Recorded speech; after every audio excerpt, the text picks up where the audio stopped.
Welcome back everybody. एक बार फिर से खुशामदीद कहते हैं। मोहम्मद इमरान ने हमें ज्वाइन कर लिया। इमरान प्लीज मुझे ये बताइएगा कि इट्स काइंड ऑफ फनी जिस किस्म की एफआईआर सामने आई है पाकिस्तान तहरीक इंसाफ के रहनुमाओं के खिलाफ, और यही बात जस्टिस आमिर फारूक ने भी कहा, बल्कि उन्होंने ये कहा कि जिस किसी ने भी ये एफआईआर दर्ज की हैं बहुत ही कोई दिलचस्प किस्म का आदमी है, बड़े अरसे के बाद इतनी अच्छी कॉमेडी देखने को मिली। And I think that's for a fact कि जिस किस्म की वो एफआईआर सामने आती है कि किसी ने कोई चप्पल उठा ली और किसी ने किसी का गिरबान पकड़ लिया और इस फिल्म का कोई नाम देना चाहिए, तो आपको क्या लगता है क्या नाम देना चाहिए इस फिल्म को?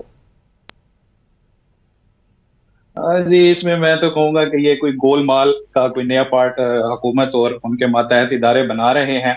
और जो पहले एक आपने सवाल किया उस पर भी मैं कमेंट करना चाहूंगा कि अब पार्लियामेंट में जब ये कार्रवाई हुई है और अरकान पार्लियामेंट को गिरफ्तार किया गया है तो चीफ जस्टिस साहब इतने अच्छे अच्छे रिमार्क्स दे रहे हैं, लेकिन जब खुद उनकी जो रिस्पॉन्डेंस में जब उनके इलाके में यानी कि इस्लामाबाद हाई कोर्ट के अंदर से इमरान खान को गिरफ्तार किया गया था बायोमेट्रिक रूम से, तब उन्होंने इसी तरह की बड़ी बड़ी बातें की थी, लेकिन हमें एक्शन होता हुआ नजर नहीं आया।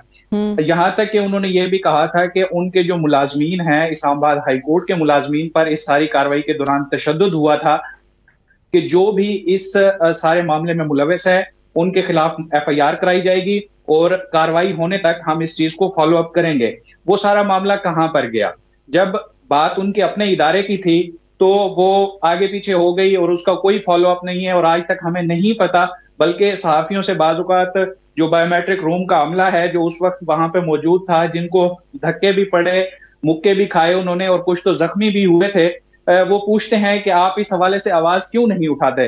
तो फिर हम उन्हें सिर्फ इतना जवाब दे पाते हैं कि भाई आपके चीफ जस्टिस का मामला है, ये आपका इंटरनल मामला है, ये अगर आप मुलाजमीन अपने इदारे के सरपरस्त से बात करेंगे तो फिर ही कुछ हो पाएगा। अब अयाज सादिक का भी उसी तरह से ही इम्तिहान है कि जैसे इस्लामाबाद हाईकोर्ट से इमरान खान की गिरफ्तारी के बाद मामला सामने आए थे, तो अब पार्लियामेंट के तकद्दुस का जो ख्याल है या उसका वकार बहाल रखने के लिए अयाज सादिक को ही कोई बोल्ड स्टेप लेना पड़ेगा। उन्होंने जो इंटरनल सिक्योरिटी है पार्लियामेंट की उसमें से कुछ लोगों को मुअत्तल कर दिया है, लेकिन जो असल जिम्मेदारान हैं उनकी तरफ कोई नहीं जा रहा। जी ठीक हो गया। अच्छा उमर आपकी तरफ आऊंगी, ये बताएं कि आईनी तरमीम की जो हर तरफ गूंज है, हर तरफ जो हमें शोर एक ही दिखाई दे रहा वो जुडिशल पैकेज से मुताल्लिक ही है, और ख्वाजा आसिफ कह रहे हैं नंबर्स पूरे हो चुके हैं हमारे पास। आप वाकई समझते हैं कि गवर्नमेंट नंबर्स पूरे कर पाएगी? अच्छा, ये तो ज़ाहिर हुकूमत का दावा है, हुकूमत दावा कर सकती है। राजा साहब को मैं सुन रहा था, उनका दावा ये है कि हुकूमत के पास नंबर नहीं है, हाँ किसी के घर वालों को उठा ले कुछ और कर ले तो नंबर उस तरह पूरा हो सकता है। ये तो पता चलेगा जब वोटिंग होगी, और जाहिर है ये ओपन हाउस वोटिंग है, कोई सीक्रेट बैलेटिंग तो है नहीं जिसमें कोई शक व शुबा रह जाए। लेकिन मेरी कंसर्निंग बात ये है कि आप एक आईनी तरमीम लेके आ रहे हैं और जब ये दावा किया जा रहा हो कि आपकी काबीना की अक्सरियत भी उससे वाकिफ नहीं है, तो फिर सवाल ये पैदा होता है कि आप एक आइन में तरमीम करेंगे, तब्दीली लेके आएंगे, उस पर आपके मेरे मुस्तकबिल पे असर पड़ेगा या पाकिस्तान के बतौर मुआशरा फर्क पड़ेगा। आप खुल के उसके ऊपर डिबेट क्यों नहीं कर रहे? आप क्यों नहीं बता रहे? खुदा न खास्ता कोई एटमी प्रोग्राम से मुतालिक तो ऐसी चीज नहीं होने जा रही जिसमें कोई परेशानी हो कि हम दुनिया के सामने खुल के इतनी बात नहीं कर सकते। एक आइन के अंदर तरमीम है या अदलिया से मुतालिक है, चीफ जस्टिस की अपॉइंटमेंट से मुतालिक है, जजेस की अपॉइंटमेंट से मुतालिक है, जो भी करता है लेके आए ऐवान के अंदर, या कम से कम हुकूमत खुल के बताए कि हमारे जहन में ये है या हम ये करना चाहते हैं। हो सकता है वो तरमीम इतनी शानदार हो कि उमर इस पर्दादारी की भी कोई वजह होगी ना, इस पर्दादारी की कोई वजह होगी, वो वजह क्या लगती है? वो वजह समझ नहीं आ रही, और ऐसे आमतौर पे होता नहीं है क्योंकि कानून का या आइन का मकसद जो होता है वो अवाम की बेटरमेंट होता है, और अवाम की बेटरमेंट का मतलब ये है कि उनको पता चलना चाहिए। अब जब यूट्यूब का जमाना है, लाइव स्ट्रीमिंग का जमाना है, टीवी का जमाना है, लोगों को पता चलना चाहिए कि ऐवान में उनके नुमाइंदे की इस मामले के ऊपर राय क्या थी, या जो मुखालफत कर रहा है उसके पास क्या दलील है, और लोगों को समझ आनी चाहिए कि ये एक सोसाइटी को लेकर की जा रही है या पर्सन स्पेसिफाइड कोई लेजिस्लेशन है जो आप करने जा रहे हैं। तो हुकूमत ये जो पर्दादारी कर रही है, ये जो छुपा रही है, मुझे नहीं समझ आती कि इसके पीछे वजह क्या है। और जमहूरियत तो ओपननेस का नाम है, फेयरनेस का नाम है, लेकिन यहाँ तो कोई और ही मामला लग रहा है। अब जाहिर है इसके ऊपर कुछ बात भी नहीं की जा सकती कि तरमीम है क्या।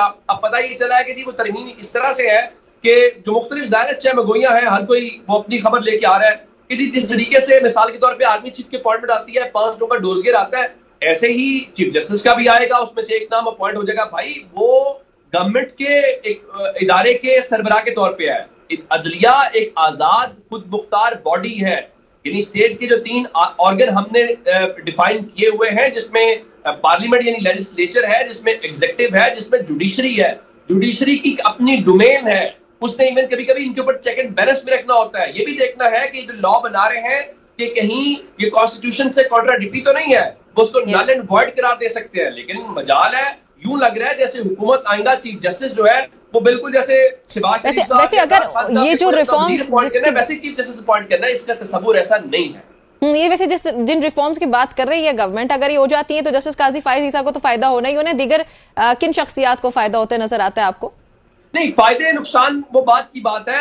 اصل بات یہ ہے لیکن وی آل نو کہ یہاں پہ یہ ریفارمز بھی پولیٹیسائزڈ ہے نا.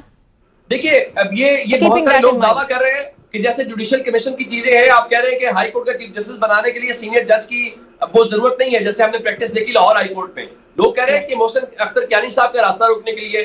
اسی طریقے سے ہم خبریں سن رہے ہیں جی سپریم کورٹ میں شاید کوئی نیچے سے چوتھے، پانچویں، تیسرے، دوسرے جس بھی نمبر کے اوپر کوئی ہو، ان میں سے لانے کا. اس سے ہوگا کیا؟ اس سے آپ لابنگ کی طرف جائیں گے.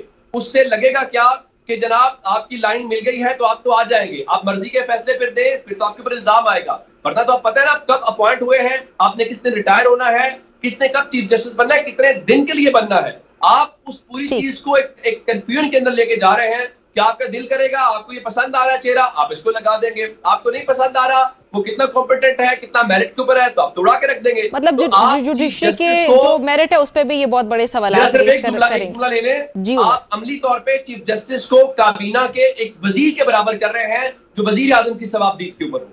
اچھا سلمان انی صاحب، آپ کی طرف آؤں گا. یہ بتائیے گا کہ مولانا فضل الرحمان کی طرف سے بھی ہم نے یو ٹرن دیکھا. کل کی اگر ان کی تقریر دیکھی جائے دھواں دار قسم کی ہے، ایکسٹینشنز کے خلاف وہ بات کر رہے ہیں کہ چاہے وہ کسی بھی ادارے میں ہوں ان کو سیکنڈ نہیں کرتے. لیکن آج ان کا کوئی نرم قسم کا رویہ نظر آیا ہے. تو آپ کو کیا لگتا ہے وہ گورنمنٹ کی طرف جائیں گے، اپوزیشن کی طرف جائیں گے، یا پھر عوام کی طرف جائیں گے؟ وہ گیٹ نمبر 4 کی طرف جائیں گے اور وہاں سے جو حکم ہوگا اس کا جو ہے نا وہ بالکل احترام کریں گے اور وہ کہیں نہیں جائیں گے. دیکھیں میں کل بھی یہ میرے خیال اسی پروگرام کے اندر بات کر رہا تھا کہ مولانا کو منانا بہت آسان ہے. اس وقت مولانا جو ہیں وہ اپنی بارگیننگ چپس جو ہیں ان کا بہت ٹھیک استعمال کر رہے ہیں. انہوں نے اپنے آپ کو پولیٹیکلی بہت ٹھیک جگہ کے اوپر پلیس کیا ہوا ہے. گورنمنٹ ان کو منانے کی کوشش کر رہی ہے، ان کو بہت اچھی لوکریٹو آفرز دی جا رہی ہیں. ساتھ ہی ساتھ جو اپوزیشن ہے وہ ان سے جو ہے وہ مستفید ہونا چاہتی ہے اور گراؤنڈ کے اوپر جو ہے وہ ان کی جو نیٹ ورکنگ ہے، یہ جو ان کی اسٹریٹ پاور ہے اس سے فائدہ اٹھانا چاہتی ہے. ایک بات تو طے ہے کہ مولانا کو جو بھی فیصلہ کرنا پڑے گا وہ کے پی کے کی سیاست کو سامنے رکھتے ہوئے کرنا پڑے گا. اینڈ اوبیسلی جو ان کے کانسٹیچوئنٹس ہیں یا جو ان کے لوگ ہیں ان کی مشاورت کے ساتھ وہ آگے جائیں گے. ایک بات جو ہے نا، جس طرح ابھی یہ بات ہو رہی ہے کل کے جو بل آ رہا ہے اس کے حوالے سے جو چہمہ گوئیاں چل رہی ہیں، ابھی بہت قبل از وقت ہے. جس طرح ابھی عمر دراز بات کر رہے ہیں، اٹس ٹو ارلی ٹو سے اینی تھنگ. اچھا سلمان صاحب، ہم یہی سے گفتگو کا سلسلہ بڑھاتے ہیں. یہاں پہ ایک بریکنگ نیوز ہے ناظرین، ہم یہاں پہ عمل کرنے لگے، ہمارے ساتھ رہیے گا.